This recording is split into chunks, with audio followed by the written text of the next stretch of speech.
So it's been a while since I've done a video because the holidays were upon us, but now the holidays have come and gone, so it's back to business. So let's start this new year off with a market update because it's been a ride, people. So if you haven't known what's been going on because you've been living under a rock, the markets since October have been all over the place. We have seen an immense amount of volatility, um, and and we've seen some record highs from the Dow Jones. So we've seen the most amount of points gained in on the Dow Jones in history in December.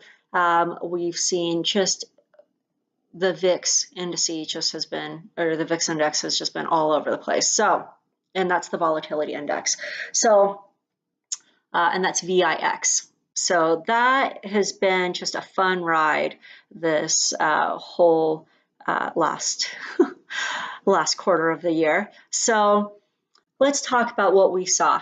The Federal Reserve decided to move the interest rate in December, and it caused the markets to have a very negative reaction to this. Now, as to why it had that negative reaction, if you've looked in my previous videos, I've told you how the decisions from the Federal Reserve have affected the stock market very much so since the financial crisis, even more so since the financial crisis. So the correlation between the Federal Reserve decision and the stock market reaction are very much intertwined now. And that's not something the Federal Reserve necessarily enjoys because then there's, you know, they feel like they have to take the stock market into consideration, which they don't normally, and they still don't, but there's a lot of pressure for them to do that.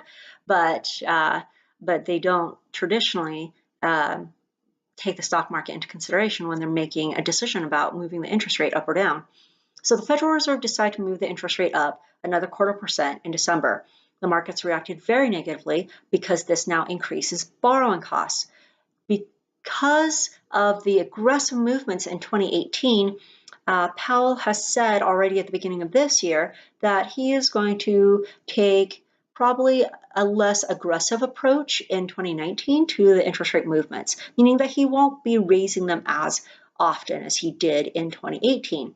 So he did 4 in 2018, and we're probably going to see 2 in 2019. Not that there is a 6 limit constraint by any means, but we're probably going to see just 2 interest rate movements, trying to make sure that we still spur growth in the US economy and not overdo it with the interest rate movements, because if you do move it too aggressively, then it's going to cause harm to the economy instead of causing it to help. So that's where we're going to see probably the interest rate movements in 2019. Barring any, major economic impact, that's how much we should see. And the correlation between the stock market and the Federal Reserve continues to be unprecedented. The Federal Reserve they don't take the stock market into consideration when they're looking at moving the interest rate, because that's not their mandate. Their mandate is the economy, not the stock market, and they are not the same. So the Federal Reserve decided to move the interest rate because they felt the US economy was strong enough to take the hit. Again, this is a good thing. This is good that they see signs that they feel that the economy can sustain this type of an increase. So it's not bad that they have increased the rate. However, investors still don't like it. Stock market still doesn't like it because it still increases borrowing costs. So they turned down negatively. But once Powell said that he would take, a less aggressive approach in 2019, the stock market very much responded favorably to that information. It was very welcomed. And since then, really, we've seen the stock market just keep pushing up consistently. So that's been what's going on with that. Now, with the market volatility, obviously, a lot of people have lost, value in their account balances. Okay, if you are in the accumulation phase, this is still not a bad thing. So what do I mean by accumulation phase? What I mean by that is that you are working, you're still contributing into like a retirement account, like a 401k or an IRA, or if you're buying stocks in a regular brokerage account, this is not a bad thing that we've seen volatility. So Why do I say this? Because a lot of people are not nearly as optimistic about this as I am. And let me explain why, okay? So you're going to buy a whole bunch of shares for cheap, especially if you're in the accumulation phase where you're still making contributions into your investment accounts. That's a good thing. What do I mean by you're going to buy a whole bunch of shares cheap, okay? Everyone hears that, but what does that really mean? Okay, let's put it in relatable terms. So it's like buying wrapping paper. Okay, so the holidays just ended, so my mind's still on some of the holiday stuff, but this is a great analogy. So if you go to the store to buy wrapping paper during the holiday season or before the holiday season, you're going to have to buy it at full price, right? But if you go to the stores after the holiday season, you're going to buy a whole bunch of wrapping paper for dirt cheap. It's going to be a lot less. So let's say you had, $5 to spend on wrapping paper. If you went to the store during or before the holidays, then that $5 will only buy, let's say, like 2 rolls of wrapping paper. If you get really the fancy kind, it only buy you 1 roll of wrapping paper. Whereas if you go after the holidays, that $5 can buy you 5 different rolls of wrapping paper, or maybe 3 of the really fancy ones that you like. Okay, so you're able to buy more wrapping paper for the same bloody price, and the wrapping paper is still the same. It's still wrapping paper. So that's what's happening when you're buying stocks for cheap. When there's these downturns, these are buying opportunities. Okay, this is something that a lot of people misunderstand and then miss out on this boat. And they're like, oh, I need to stop the bleeding and sell out of my investment. And then they end up locking in their losses. That's not what you want to do. Okay, when the market is down like this, you want to be able to buy more shares because you're going to get more shares for your money, and and then when you hold them and they appreciate back up, you've made a whole bunch of money with you just doing nothing. You just bought at the right time.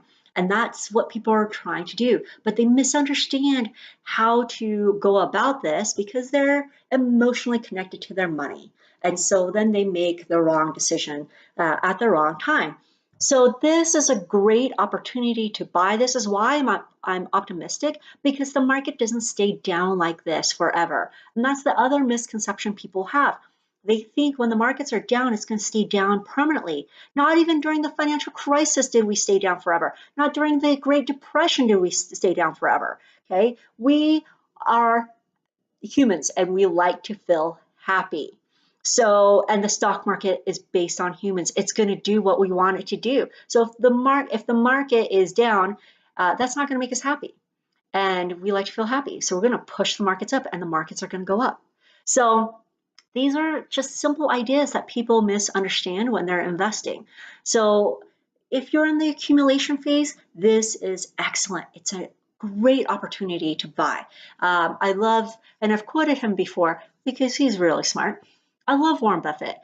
He puts it best when he said, be greedy when people are fearful and be fearful when people are greedy. So, right now people have been very fearful, so you should be greedy because you're going to buy a whole bunch of shares at a much lower cost. So that's a good thing. Yay. Now, if you're in the distribution phase, well, that's another story. Okay. So if you're in the distribution phase, then there's some issues because you're pulling out, you're going to be selling your investments to, get the cash, or distributing out of the account, hence the name distribution phase. You're going to be taking money out of the account when the markets are low, which means you're going to be selling at a low. You don't want to do that. So if you can financially support not having to pull money out of your investments at this time, that would be recommended. But if you can't afford to do that, then you can't afford to do that. So, and again, of course, as always, in no way am I giving trading information or, trading advice. This is just general information about the markets and what we're seeing. And so this is, my take on the markets. And so if you want to trade, that's your decision, but I'm not giving you individual trading advice as always. So, but this is what we are seeing right now. We are seeing that the markets are starting to level out. And I've told you guys in the past that there was really no economic data to support this type of movement. I still stand by that. And so, you know, this is not a bad thing that the markets are having kind of this little hissy fit. It's just more of a taking a breather. So again, it's not a bad thing that the markets are taking this time to step back and calm down, and then it's going to push back up. So 2019, we'll continue to see volatility. I don't know that it'll be as bad as it has been, and I hope not, but we'll see more kind of what we would traditionally see, I think, in the markets. We'll still be pushing upward, just not as the accelerated rate that we've seen during 2017, because that was quite aggressive. And so we won't be seeing that, but we will be, you know, continuing to move upward, which is a good thing. Now, you've heard, you know, again, all this rhetoric in the media about just random stuff as to what's causing the markets to do what it's doing. One of the big things that people have focused on is, you know, the trade situation with China.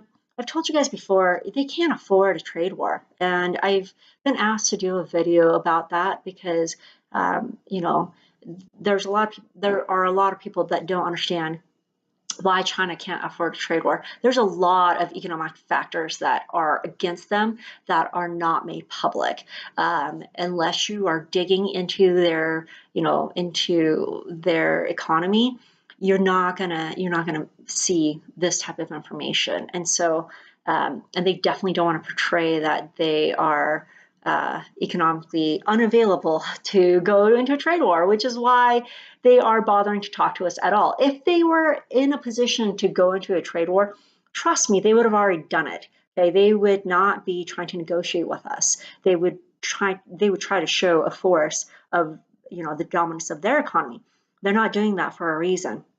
And so, so I'll make a video about that later on, about why economically they can't afford a trade war. Now, far as the oil situation, I've, you know, given you guys information about that as well. There's a whole video about oil that I made, so you guys can go ahead and watch that video.